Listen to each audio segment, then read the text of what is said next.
Hello everyone, I am very glad that you're joining this story. Subscribe, like and comment. Enjoy the story, smile more often. I guess I should start by telling you about my grandfather, Robert Bobby Sullivan, a man who thought money could buy anything. Respect, loyalty, love, you name it. At least, that's how he saw the world. He was the type of guy who didn't just walk into a room. He owned it. People would either fall at his feet or try to kiss the damn ground he walked on. And if you didn't, well, he had a knack for making your life hell. Growing up, it was obvious he had a favorite, my older brother, Caleb. Caleb was everything Grandpa Bobby wanted in a grandson. Smart, athletic, charming, and best of all, a boy. You see, Bobby Sullivan wasn't just old-fashioned. He was the kind of man who thought women belonged in the kitchen, barefoot and pregnant. Me? I'm Riley Sullivan, the black sheep of the family. I'm 29 now, but back then, I was just a scrappy kid with a big mouth who didn't take crap from anyone. And Grandpa Bobby? He hated that about me. I wasn't the quiet, obedient granddaughter he wanted. I wasn't Caleb. Caleb got everything.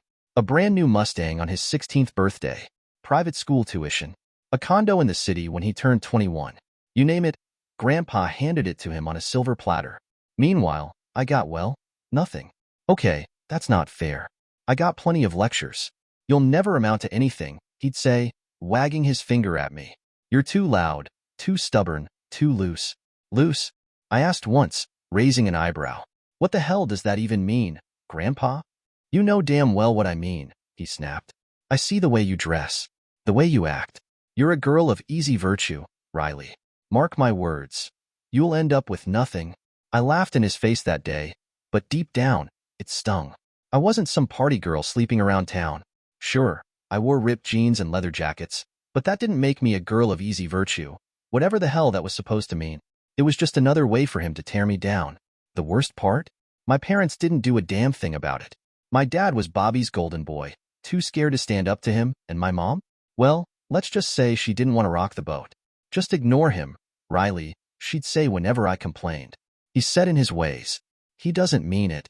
Yeah, sure. Because calling your granddaughter a failure before she's even started her life is just playful banter, right? The final straw came when Caleb got engaged. Grandpa Bobby, of course, decided to foot the bill for the entire wedding. Not just any wedding, mind you.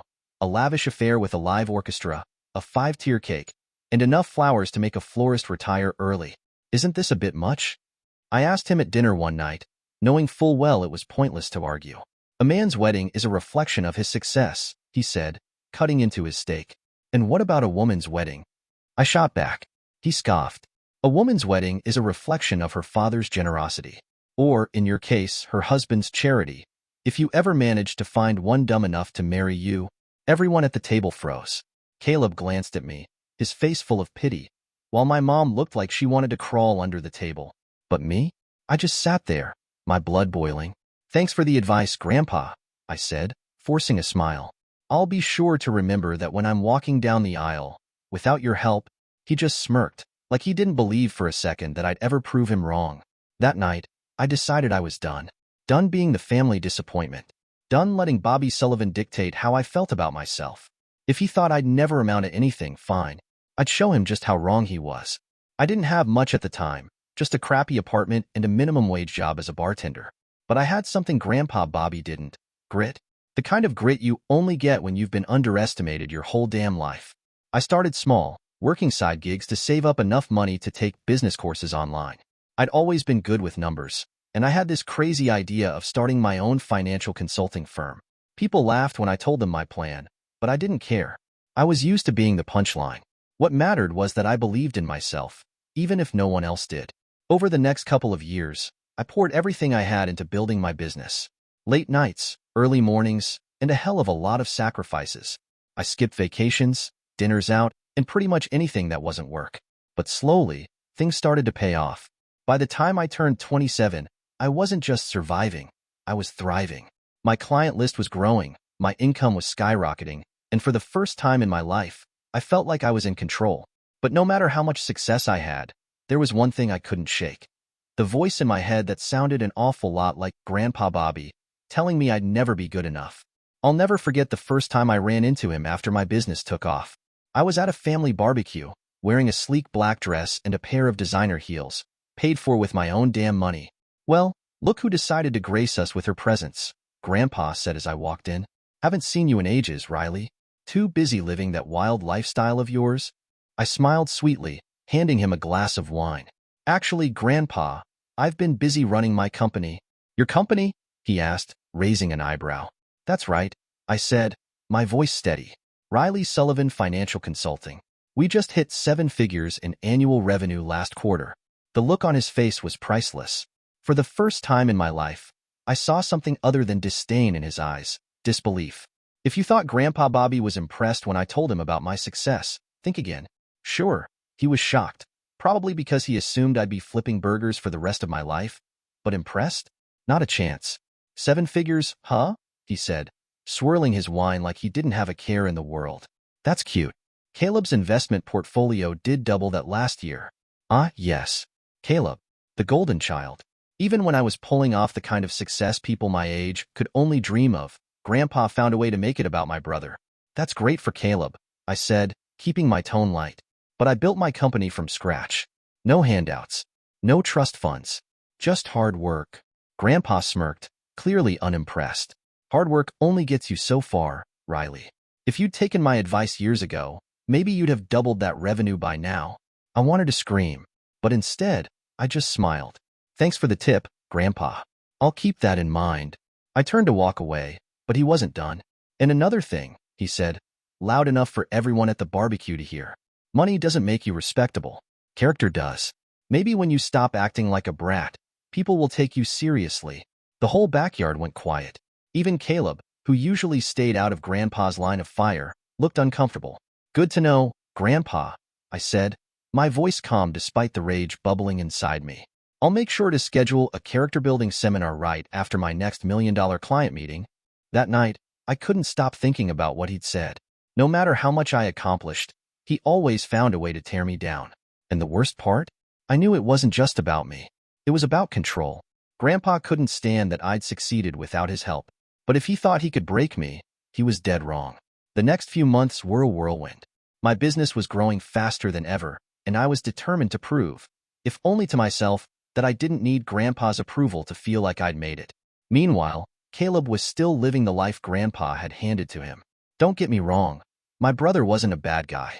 In fact, he was probably the only member of the family who treated me like an equal. But he was so deep in Grandpa's pocket that he couldn't see how messed up things really were. Why do you let him get to you?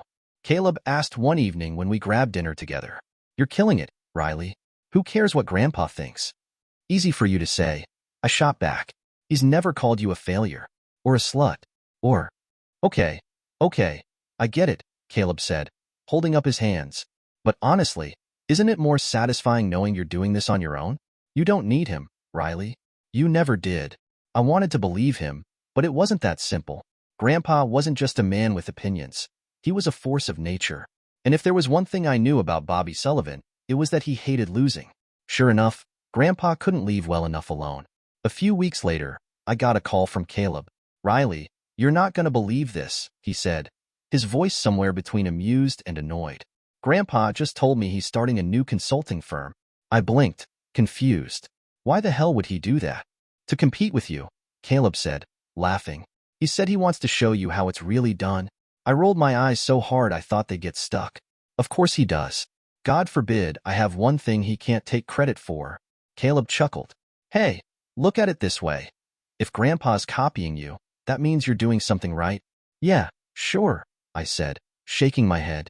Or it means he's about to make my life even more complicated. It didn't take long for Grandpa's firm to start making waves. He hired a team of seasoned consultants, pumped millions into marketing, and made it very clear to everyone in the industry that he was coming for me. At first, I thought it was funny.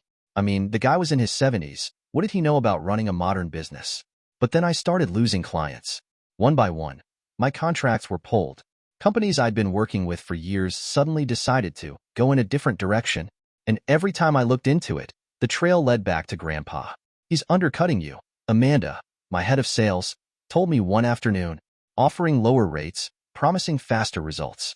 It's hard to compete with someone who's willing to lose money just to prove a point. I clenched my jaw, my mind racing. This wasn't just business. This was personal. The breaking point came when I lost my biggest client to Grandpa's firm. It was a multi-million-dollar contract, and I'd spent months securing it. Losing it wasn't just a financial blow. It was a shot to my pride. I called Grandpa that night, my hands shaking with anger. "Why are you doing this?" I demanded as soon as he picked up. "Doing what?" he asked innocently. "Stealing my clients," I snapped. "You don't need the money, Grandpa.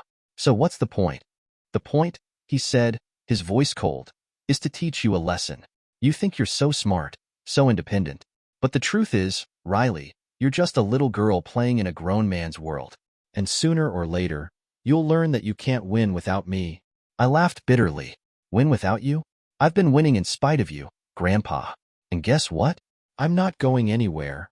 "We'll see about that," he said, and then he hung up.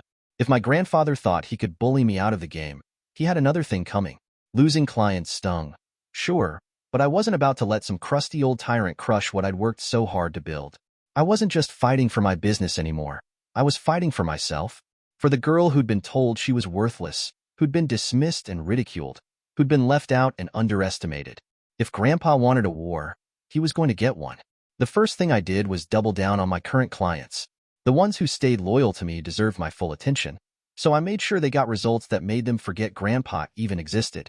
I offered personalized strategies, cut my response times in half, and went above and beyond to prove I wasn't just another consultant. I was the consultant. "Riley, you're gonna burn yourself out," Amanda warned me one evening as we were wrapping up a late-night strategy session. "Burn out later," I said, chugging my 5th coffee of the day. "Win now." She shook her head but didn't argue. Next, I started digging into Grandpa's business. If he was going to play dirty, so was I. Amanda and I spent weeks gathering intel, anonymously reaching out to his clients, combing through online reviews, and even attending one of his public webinars to see what he was offering. What we found didn't surprise me. Grandpa's cut rate approach wasn't sustainable. Sure, he was undercutting my prices, but he wasn't delivering the same quality of service. Companies were leaving his firm as quickly as they were joining it, frustrated by missed deadlines and cookie-cutter solutions. "He's running on fumes," Amanda said, smirking. "If we play our cards right, he'll burn through his resources in no time. And I'll be there to pick up the pieces," I said, a grin spreading across my face. Meanwhile, Caleb tried to stay neutral, but it was clear he was caught in the middle. "You know this is insane, right?" he said one night as we grabbed drinks at our favorite dive bar.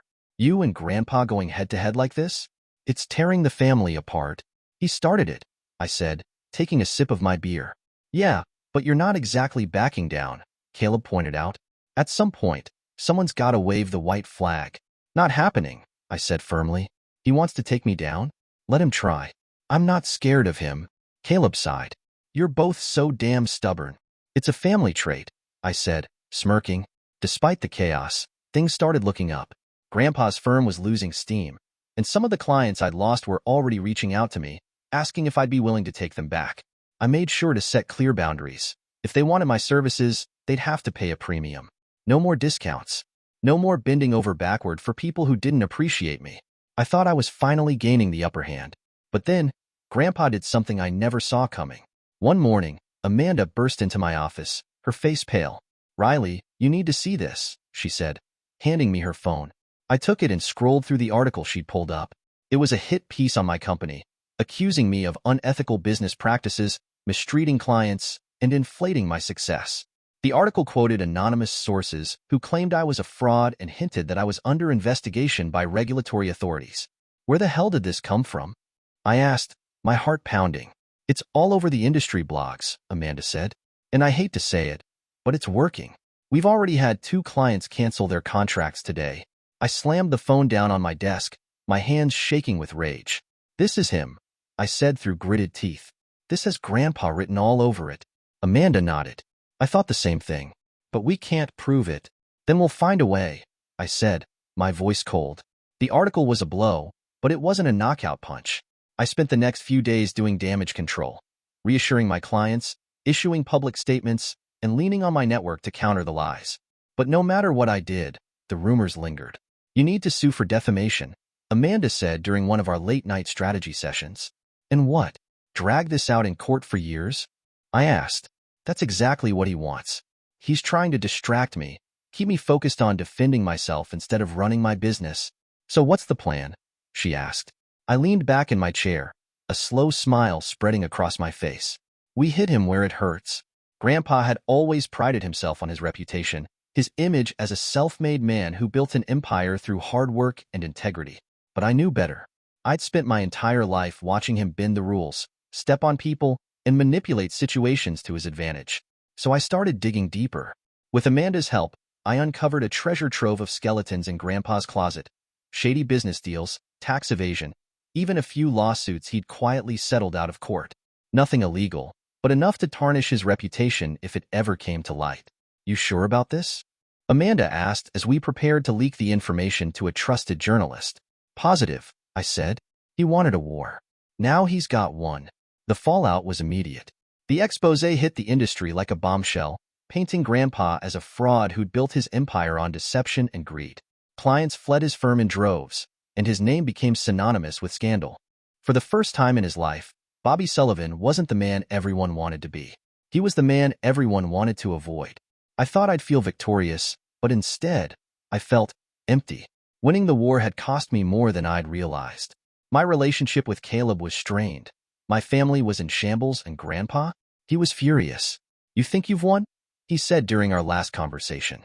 You've only made enemies, Riley. People like you don't last.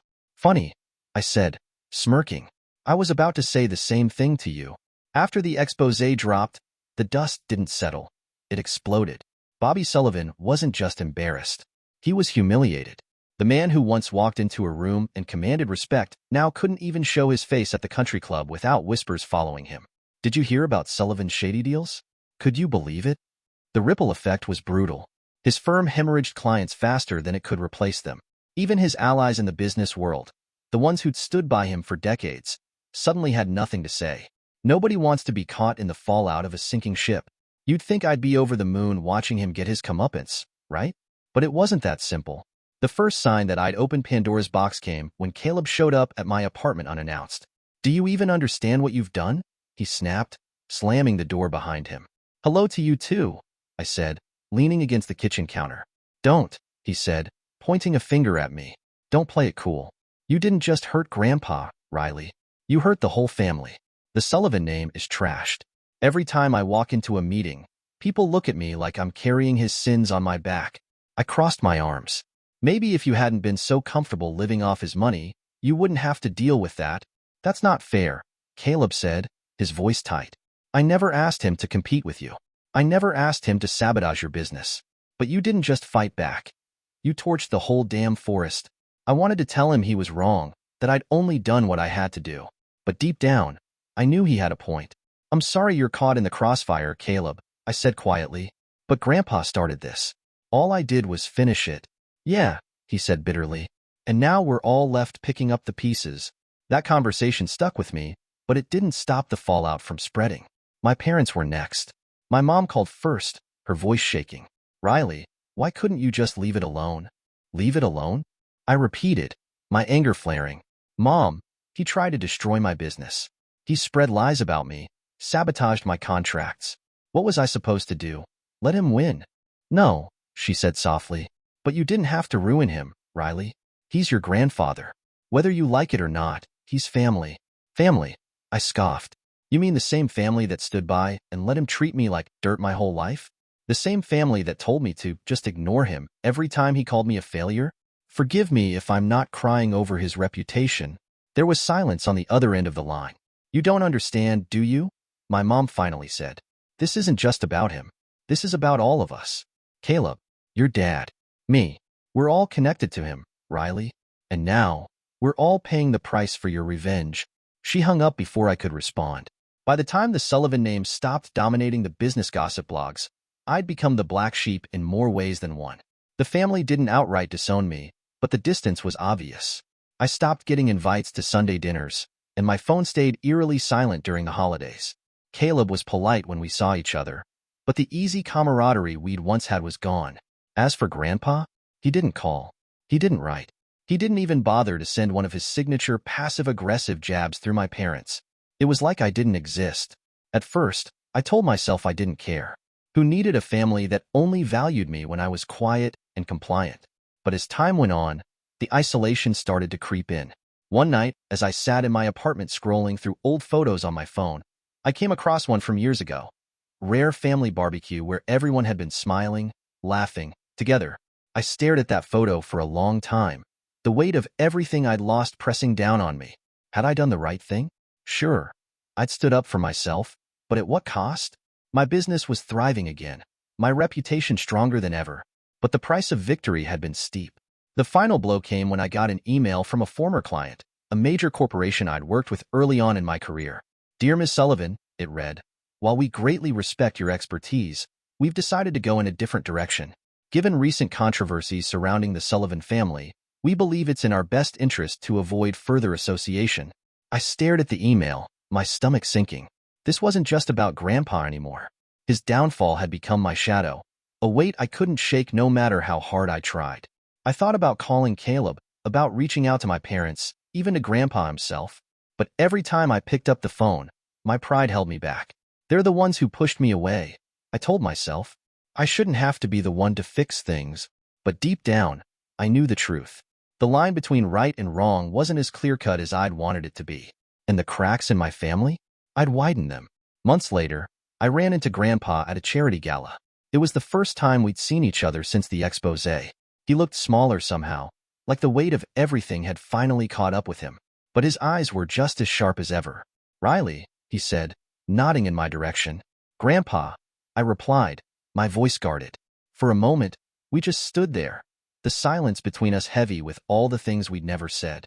"You won," he finally said, his voice low. "You've proven your point. Congratulations." I searched his face for any sign of regret, of humility, of anything. But all I saw was the same unshakable pride that had defined him my entire life. "I didn't want to win, Grandpa," I said quietly. "I just wanted you to respect me." He chuckled bitterly. "Respect? Respect is earned, Riley. And all I see is someone who tore down her family to build herself up." I felt my chest tighten, but I refused to let him see me falter. "Maybe," I said, "but at least I didn't tear down my family while pretending I was doing it for their own good." He didn't respond, and I didn't wait for him to. I turned and walked away, my heels clicking against the marble floor. Was the fight worth it? I still don't know. But one thing's for sure. Sometimes, the cost of proving yourself is higher than you ever imagined. You'd think after everything that had happened, Grandpa's fall from grace, my family's cold shoulders, and my business clawing its way back to the top, I'd feel victorious. But if I'm being honest, all I felt was tired. I had the success I dreamed of, the kind that makes people sit up and pay attention. My business was thriving, my bank account was bigger than ever, and I had the kind of influence that couldn't be ignored. But with all that success came a hollow feeling I couldn't shake. The cracks started to show one night when I was sitting in my apartment, staring at the pile of mail I hadn't opened in weeks.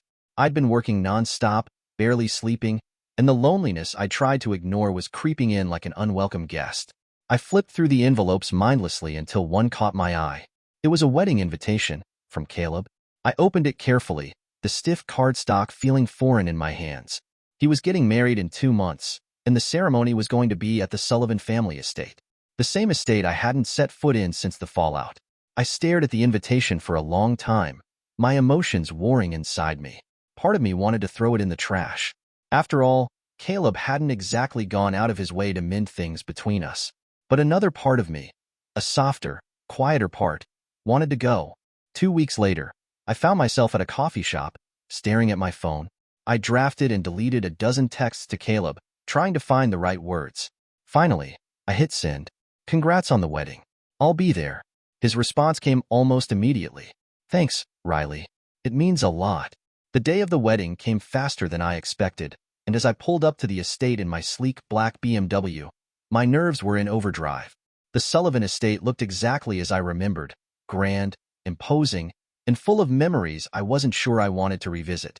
I stepped out of the car, my designer heels clicking against the driveway, and was immediately greeted by Caleb. "You came," he said, his expression a mix of relief and surprise. "Of course I came," I said, forcing a smile. He pulled me into a quick hug, and for a moment, it felt like we were kids again. The ceremony was beautiful, the kind of event that screamed old money. As I sat there, watching Caleb and his bride exchange vows, I couldn't help but feel a pang of envy. Not because I wanted to be in her place, but because Caleb still had something I didn't, a connection to the family, strained as it might have been. As the reception kicked off, I kept mostly to myself, nursing a glass of champagne and avoiding the inevitable questions from nosy relatives. But then, Grandpa arrived. He walked into the room like he still owned it, his posture stiff, but his presence undeniable. People whispered as he passed, some glancing at me like they were expecting fireworks.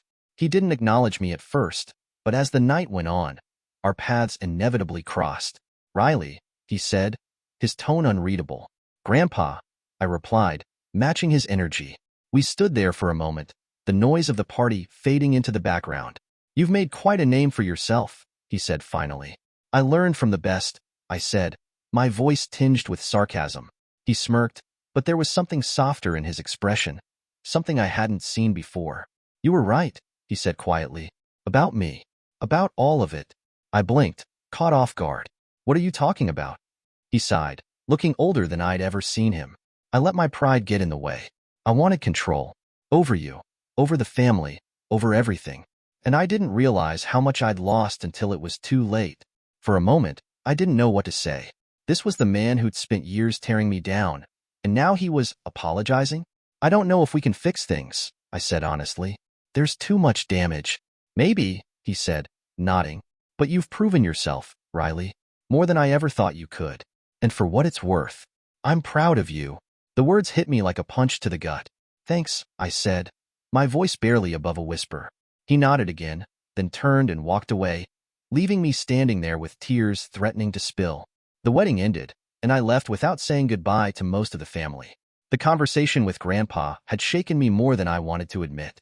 For the first time in years, I felt like I had his approval. But it didn't erase the past, and as much as I wanted to believe his words, I couldn't help but wonder if they came too late. Back in my apartment, I sat on the couch, staring at the skyline outside my window. My business was still thriving, my name still carried weight, and yet, something felt missing. I thought about Caleb, about my parents, about Grandpa's unexpected words. Was there a way to rebuild what we'd lost? Or was the Sullivan family too broken to piece back together? After the wedding, I tried to move on, but the conversation with Grandpa kept replaying in my mind. His words, "I'm proud of you," felt like a victory and a defeat all at once. I'd spent so much of my life chasing that moment, proving him wrong, proving myself right. And now that I had it, it felt hollow. I didn't reach out to him, and he didn't reach out to me either. Maybe we were both too stubborn, too set in our ways. But life doesn't wait for you to figure things out, and before I knew it, months had gone by. One afternoon, I was in the middle of a meeting when I got a call from Caleb. I almost didn't answer, but something about the timing felt off. "Hey," I said, keeping my tone casual. "What's up?" His voice cracked when he spoke. "It's Grandpa." I froze. "What about him?" "He's in the hospital," Caleb said. "Heart failure. The doctors, they don't think he's going to make it." The words hit me like a freight train. For all the anger, all the resentment, I'd never pictured a world without Bobby Sullivan in it. "What hospital?" I asked, already grabbing my keys. Caleb told me, and before I knew it, I was speeding down the highway, my heart racing. When I got to the hospital, the family was gathered in the waiting room. My parents were there, Caleb and his wife, a few aunts and uncles. They all looked up when I walked in, their expressions a mix of surprise and discomfort. "He's asking for you," my mom said softly, her eyes red and puffy. I nodded, not trusting myself to speak, and followed her down the hallway to Grandpa's room. He looked smaller, frielier, hooked up to so many machines it was hard to believe this was the same man who used to command boardrooms and dinner tables with equal force. But when he saw me, his eyes lit up. "Riley," he said, his voice weak but steady. "You came." "Of course I did," I said, pulling up a chair beside his bed. We sat in silence for a moment, the beeping of the monitors filling the room. "I wasn't sure you'd want to see me," he said finally. I swallowed hard. "I wasn't sure either." He chuckled softly, then winced. "Fair enough." For a while, we just talked. About my business, his regrets, the family. He apologized again, more earnestly this time, and for the first time, I felt like he truly meant it. "I screwed up," he said, his voice breaking. "I pushed you away, tried to control you, and all I did was make you hate me." "I didn't hate you," I said, tears streaming down my face. "I just wanted you to see me, to respect me." "I do," he said, reaching out to grab my hand. "I do," Riley. More than you'll ever know. Those were the last words we shared. He passed away that night, quietly, with the family by his side. The funeral was a grand affair, as befitting a man of Bobby Sullivan's stature. But as I sat there, listening to the eulogies and the stories of his life, I couldn't shake the feeling that we'd wasted so much time. All those years of fighting, of bitterness and pride, and for what? In the end, none of it mattered. In the weeks that followed, I found myself reflecting on everything. My relationship with Grandpa, my place in the family, the choices I'd made. I didn't regret standing up for myself. I didn't regret fighting for my business, for my independence. But I did regret the distance it had created, the walls we'd built that neither of us had been brave enough to tear down sooner. One evening, Caleb and I met up for drinks. It was the first time we'd really talked since the funeral. You know, he said, swirling his beer, Grandpa left something for you in his will. I raised an eyebrow. Seriously? Caleb nodded. It's not money or property or anything like that. It's a letter. A letter? Yeah, he said, pulling an envelope out of his jacket and sliding it across the table. He said you'd know what to do with it. I opened it when I got home, sitting on my couch with a glass of whiskey. The handwriting was shaky but unmistakably his. Riley, if you're reading this, it means I'm gone. I hope you know how proud I am of you, of the woman you've become. You've accomplished things I could only dream of, and you did it on your own terms. That's no small feat. I'm sorry for all the ways I hurt you, for all the things I said that made you doubt yourself. You never needed my approval, Riley. You were always enough, just as you are. Take care of the family. They'll need you now more than ever. Love, Grandpa. I sat there for a long time, staring at the letter. For the first time, I felt a sense of peace, not because everything was fixed, but because I finally understood. Grandpa had been wrong about a lot of things, but in the end, he'd seen me. Life went on after that. My business continued to grow, and I worked hard to rebuild some of the bridges I'd burned with my family. It wasn't perfect, and it never would be, but it was a start. Sometimes I think about Grandpa, his pride, his stubbornness, his flaws, and I wonder if I'm more like him than I'd like to admit.